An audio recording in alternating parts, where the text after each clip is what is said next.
Naprasna srčana smrt, nažalost, možda bude prva manifestacija koronarne bolesti.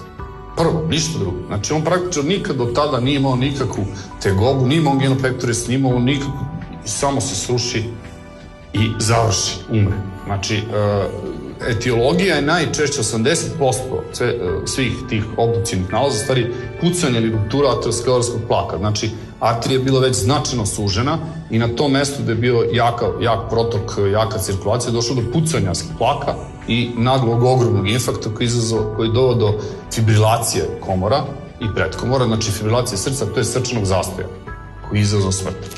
Nažalost, ono što se manje zna, 50% ukupnih smrti od srčanih oboljenja se manifestuje kao naprasna srčana smrt. To je statistika iz Sjedinjenih Američkih Država. Kod nas nemamo te statistike, a verovatno je procenat tu negde sličan. Šta reći o naprasnoj srčanoj smrti?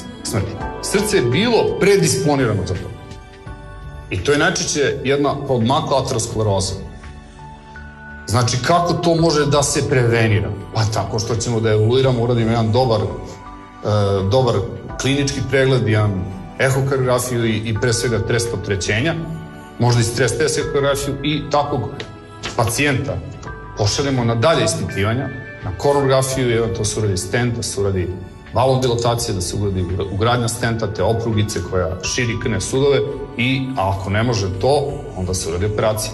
To je jedini moguće prevencija kod ateroskleroze. A ako neko ima veoma izražene aritmije, znači poremećaje ritma, koje mogu da dovedu do srčanog zastoja, jedino moguće rešenje je ugradnja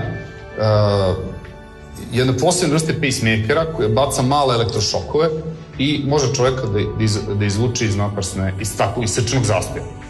Jer u stvari sam pojam naprasne smrti, ako je neko preživao naprasnu smrt, onda nije umro, nego je preživao srčani zastoj, tako da je malo to i apsolutno, ali postoji pojam naprasna srčana smrt u medicini koji se mnogo razmišlja i kao jedan veoma značajan kardiološki i epidemiološki problem. I druga vrsta problema o kojoj se razmišlja, to je kod relativno mlađih i zdravijih osoba, to su sportisti. Naprasna smrt na terenu. Ona je relativno retka, 1:200.000, ali kad se otprilike statistički, ali kad se desi, stvarno je zastrašujući događaj.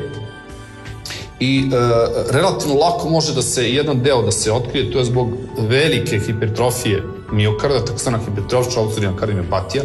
Lako je možemo detektovati na ehokardiografski, ali ono drugo nije mnogo teže, to je urođene anomalije koronarnih arterija kod sportista.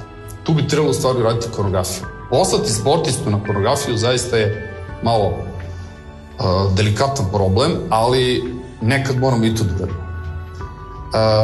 Kada pregledati sportistu detaljno, a kada površno? Što znači površan pregled? Ono što je obavezan pregled, to znači EKG i klinički pregled. Ako se ikad čuje šum, veliki, jak šum, i ako on ima pozitivnu porodičnu amnezu, obavezno mora ići se i dalje. Znači, uraditi eho i uraditi dalje ispitivanje.